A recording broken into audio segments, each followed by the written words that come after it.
Hey everyone, welcome to Borderless Heritage, where cultures collide and connections thrive.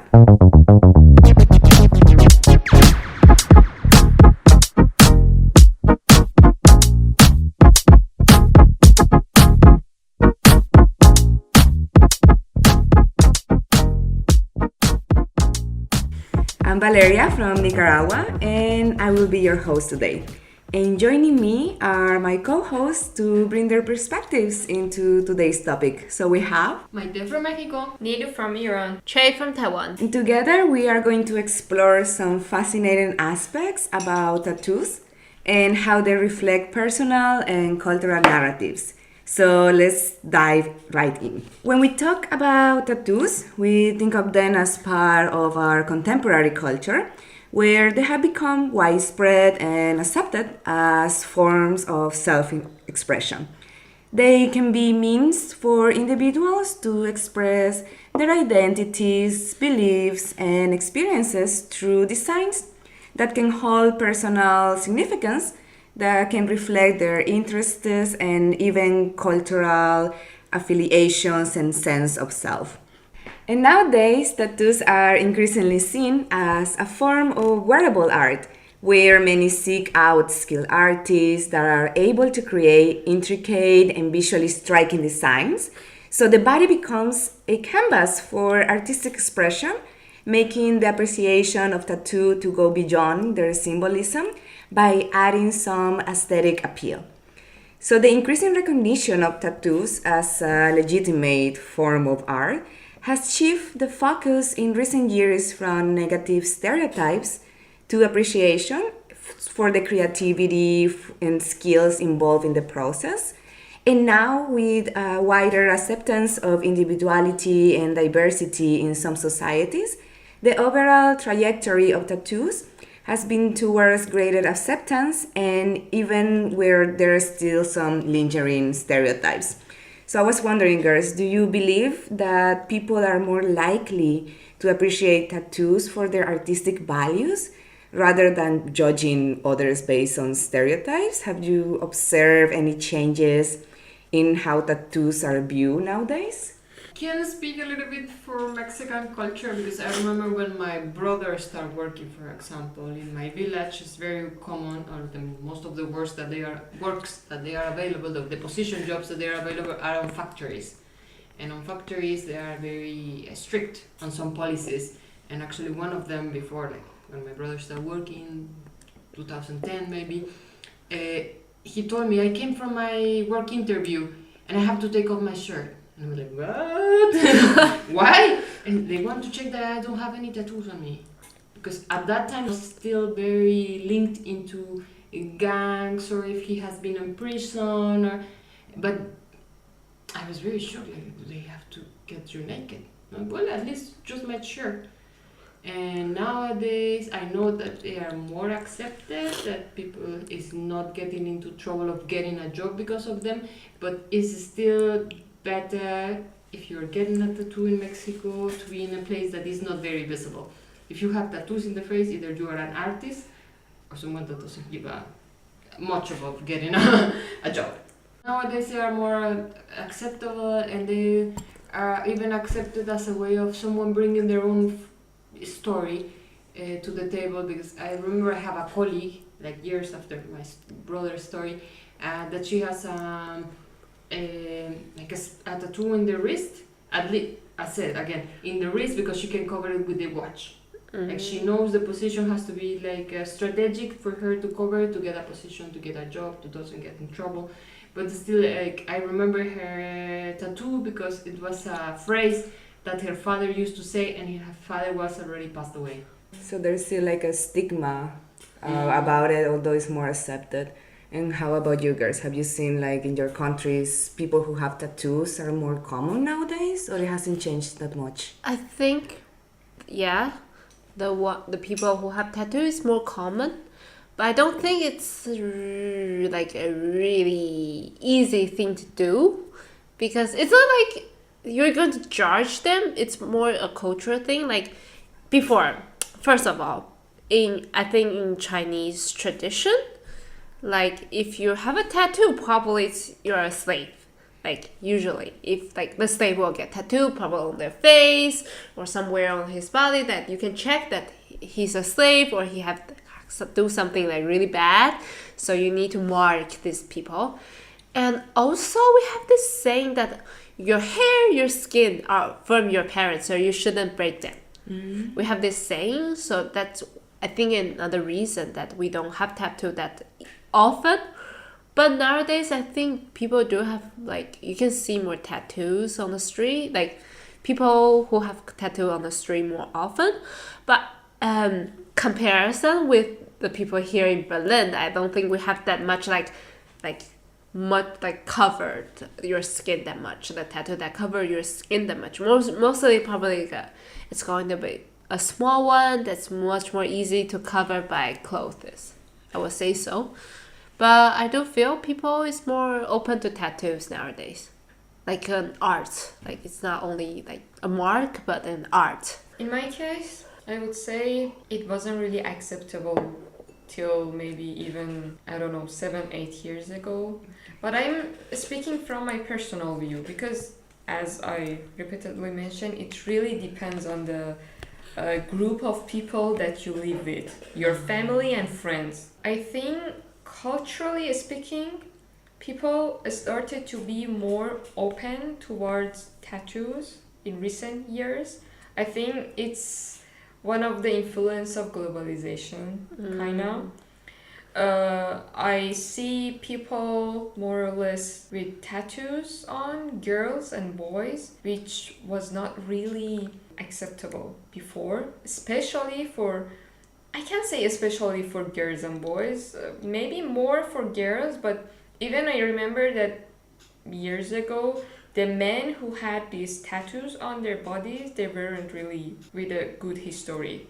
Like, they also had something with prison or some not really good life. Same sense as both of you, like in Nicaragua, they're more used to saying, oh, it's because you went to jail, it's because you're related with gangs, it's because you are stealing things. So they had this idea that if you have a tattoo, it's because there's some criminality in you. Yeah, criminality, gangs, criminality, Yeah, because we don't have gangs in this context, but yeah, criminality. Yeah, exactly. And same when you go to an interview, and if you have an obvious tattoo, you cover it, and the whole time that you're working is covered.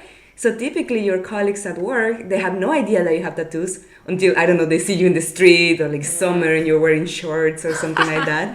But it's quite uncommon for people to know. And even when you are, I don't know, growing with your parents, they say like, oh, you should have a clean body. And you shouldn't have any marks in your body because you are tainting what you have so pure, for example. But I mean, we also have something like that, like a similar saying, but like also about piercings, you know? Yes. Do you have also like I have a friend, like my parents doesn't care that much. They're like, okay, since it's look good, don't make it really weird and awkward, and they're fine with that.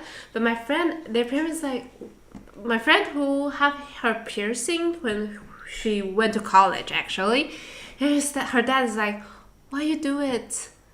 You can be rich next life and now you cannot. I'm like, what? Okay, yeah. It's but it's also a really traditional saying, even with the piercing, like a really simple one. And imagine with tattoo how your parents going to say in like their traditional culture. Yeah, and in a way the views are kind of related, like perforations, making yourself a piercing, and tattoo depends on the piercing, depends on the people, right?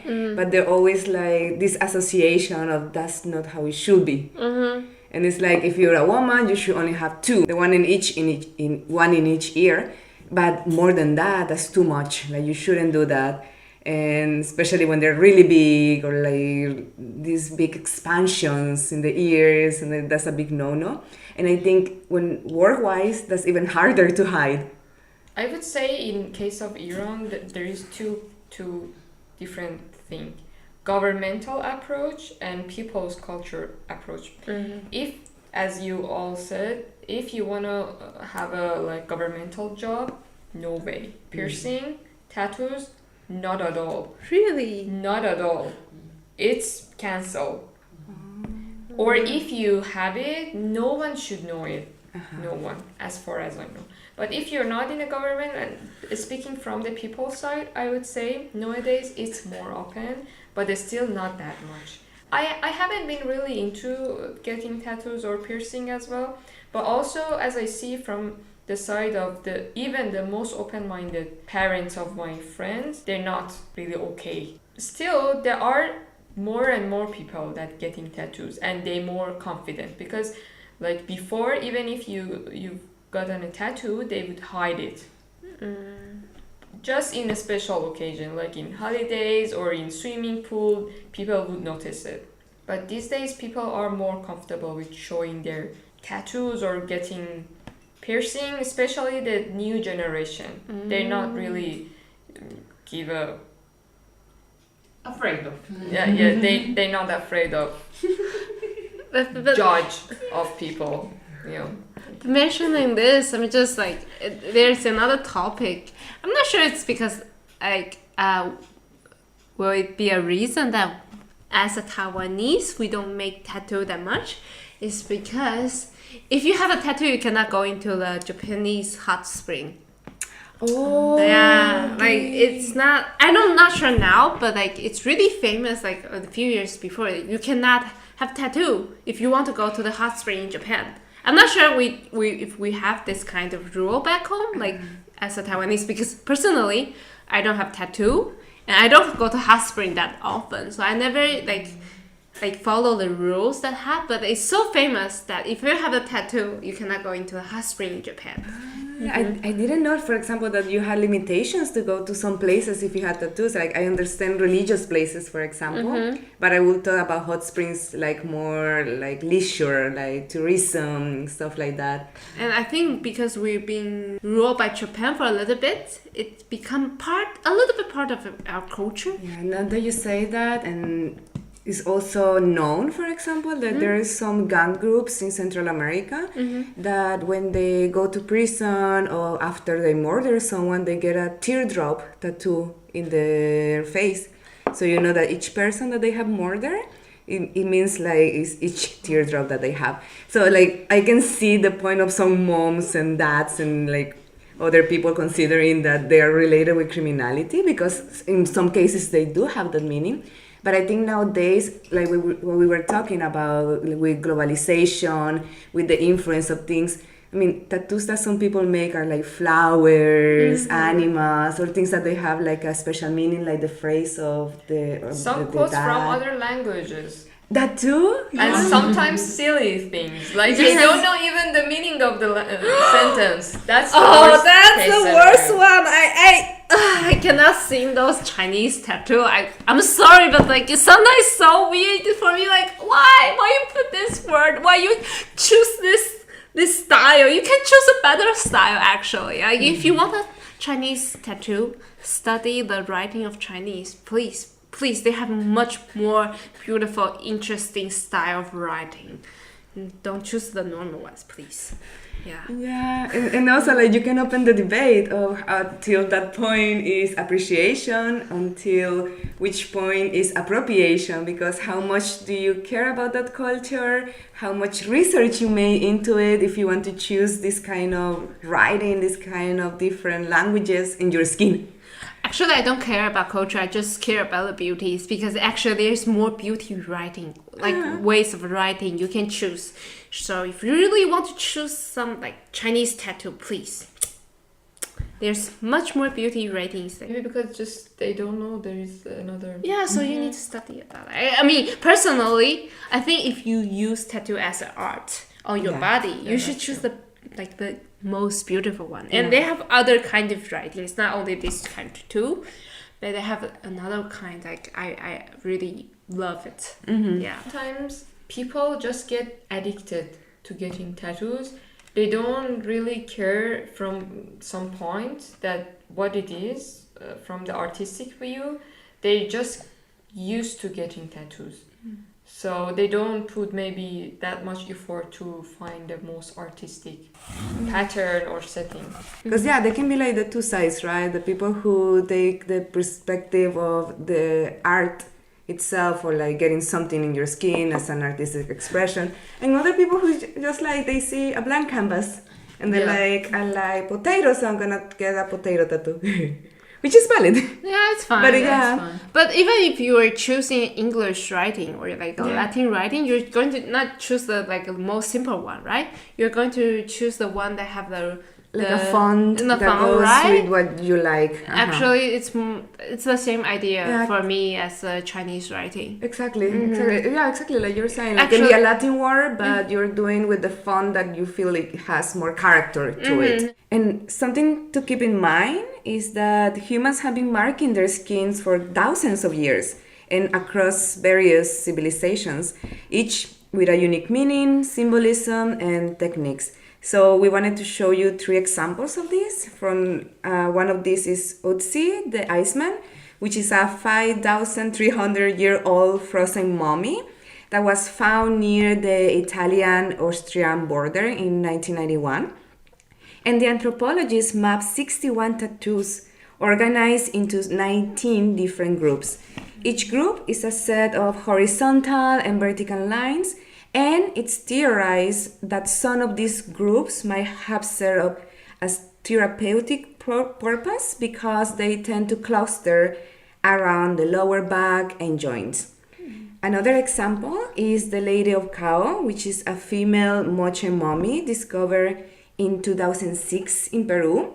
And that one is dating from approximately 450 from our current era. And she was preserved by chance due to local conditions because the Moche actually didn't practice mummification. And her tattoos in this case were including like spiders, snakes, crabs, and other motifs of creatures that are considered to be divine. And although researchers can only speculate about the meaning of these elements, and they can relate them with deities, fertilities, and transformations into new beings. And that's are things that are from thousands of years old. But there are also tribal tattoos dating back 1,000 years old, and that are integral part of cultural practices that are still alive today, like the Maori, with designs and patterns that are not only used for decoration, but are considered a language, a symbol of power, and a sign of honor in traditional Polynesian societies. So in this case, a tattoo can mark a completion of important social rituals like the transition from childhood to adolescence or marriage, or those that are even reserved for war leaders, warriors, dancers, and rowers.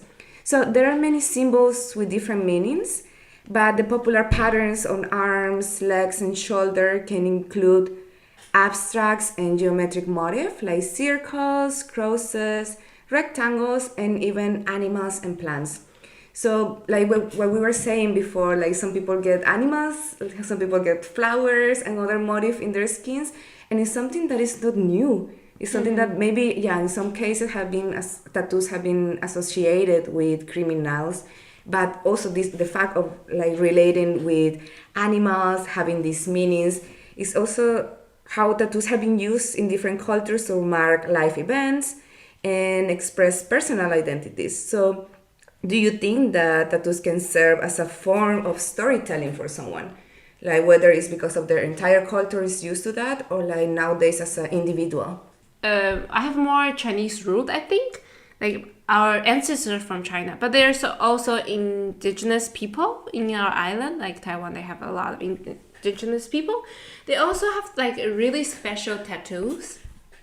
They do the tattoo on their face, and if you want to have the tattoo, actually need to have some like experience. Like for women, you need to finish your own textile. And for men, they need to do their own hunting. Nowadays, of course, this tradition disappear a little bit because it's on face. Like even though we're not that like not against to tattoo that much, but I don't think it's that common to have tattoo on your face like back home. So I think this kind of tradition disappeared, but it did have been the past for our part of our culture. So I remember my mom.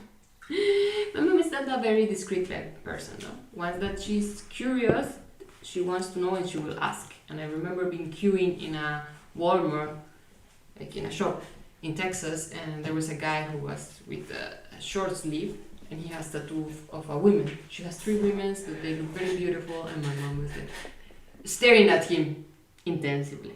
And I'm like, Mom, could you be a little bit more discreet?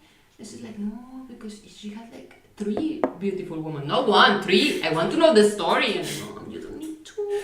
And actually the guy can like turn around and say like, do you have any questions? And my mom was like, yeah, because your tattoos are very interesting and these 3 ladies are like super pretty. And I'm like, and the guy was like, yeah, they're actually my sisters. Oh. They're actually my sisters. I left my village a long time ago and I don't have to see them very often. I got a picture from them. They look super pretty and I just tattooed them. Is that enough for you, lady? And I was like, yes, please be enough. But he was super kind. Answer my mom's question. So I think it can be a storyteller. Yeah. Like, you can put people that you don't have so often in presence with you, but they are still in your heart and you want to keep a beautiful image of them. True. I have a friend, she has dedicated, I assume, her left hand to the travels. Wherever she goes, she gets a tattoo from there, from an iconic Landmark? Yeah, not landmark, maybe an object, maybe a memory, maybe a song that she felt really attached to, something like this. So she has lots of things from Japan, her travels to America, I don't know, very different countries. She always has a lot of stories on her arm. But it's that when you have obvious tattoos, in a way of calling them, it creates that curiosity in some people, and sometimes it changes their perspective. Because then I have had people like approaching to me and asking me about the tattoos. Like me. Yeah, I think one of the first personal encounters of us was me asking about tattoos when we were in Portugal. Yeah, it was. I really liked it. It was really beautiful. It's on your arm. Yeah, shout out to my tattoo artist because I have gained a lot of compliments because of this one. Like, is that like the way that your mom approached that person? Once I was sitting on a bench and I had this old lady coming to me and she was like, can I take a picture of it? Because I really like it. And it creates a conversation with people and then you can start talking about it. And I don't know, maybe the reason why you got the tattoo, the story for that might change someone's perspective on tattoos or might create like a connection with someone. So it's amazing how things that we have in our bodies, like your friend, that she has like the travels, she has memories connected with each of them. It just reminds me of this professor in Japan. Actually, he collects other people's tattoo. Yeah, I really want to mention. I'm sorry, it's kind of disgusting. Okay, so this professor, I think he's living. I'm not sure when, between World War I or World War II. He actually go to make friends with the criminals in Japan's jail and asked him if they pass away, if he can collect their skin. Let's say so. And actually, he collect around 2,000 tattoos in his life. Wow. And then they study how ink affect people's skin and how the tattoo will become after time. It actually really interesting, and how you can keep tattoo after they pass away. Yeah. Even though most of his collection disappeared during the war, I think it's a really interesting study. You will know how the tattoo affect your skin with his research. Reminded me something, not this, I don't know how, but something came to my mind about getting tattoo for the eyebrow. In Iran, 15 years ago or something, that every women in the country got tattoo. And I'm so fascinated that how something can be not appropriate in total. Everyone, like, I don't know, if you go to the women between 40, 50, somehow, they all have this tattooed eyebrow. Maybe 70% of them. And it's fun because maybe most of them are against tattoos as the idea, Exactly. not because it's something But easy beauty. we need to make it clear. It's not going to like exist forever. It's going to disappear after 1 or 2 years. Like at least that's the thing we do have. Like yeah, the one we do have. This kind of technique back home, it's going to like disappear in like 1 or 2 years, and you need to make more. And do you have the one for lips? Yes, and eyes. Eyes? The eyeliner. Yeah, Yes, eyeliner. yes, we also And had that also one. lips. Yeah. It's, And then you had the option because you had temporary tattoos, and those Uh-huh. are the ones that can disappear in a couple of years, and then you have permanent. Great. So as we conclude our exploration into the world of tattoos and their impact on personal and cultural narratives, it is evident that tattoos are much more than mere ink on skin. They are a timeless form of storytelling and memory preservation. And in the spirit of Borderless Heritage, we celebrate the diversity of tattoo artistry and its ability to transcend cultural boundaries and foster connections and understanding. So we really hope that you enjoyed this episode. And if you want to learn more about how different cultures interact and how we interpret life through other people's lenses, we invite you to listen to our next episodes and share your experience.